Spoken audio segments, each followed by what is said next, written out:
In 2009, Lance Corporal James Fullerton was killed in an explosion in Afghanistan. But 3 years after his funeral, his parents fear some of his remains may have been kept without their consent. It's bad enough having to come to terms with the way you have to bury your children without having to listen 3 years on that there's a possibility this could still be parts of him in an hospital not far away. An internal army audits found forensic samples taken from 30 personnel killed in Iraq and Afghanistan since 2002 were kept by the Royal Military Police without permission.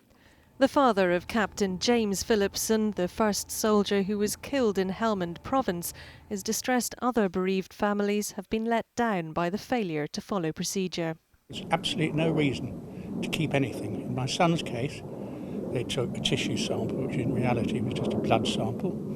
I was properly told it had been taken in his post-mortem. They asked me what I should do with it. I said, well, you destroy it. And that's what should have happened in all these cases. Some of the remains were stored at the John Radcliffe Hospital in Oxford. The Army says 90% of the samples were tissue or fluid on microscope slides, and they're now contacting families. Well, the Army are certainly apologising to them. I'm apologising to them. I don't think it's good at all.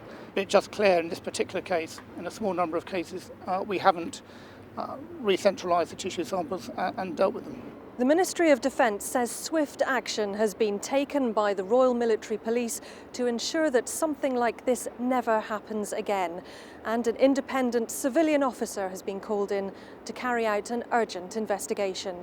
Martha Fairley, ITV News, at the Ministry of Defence.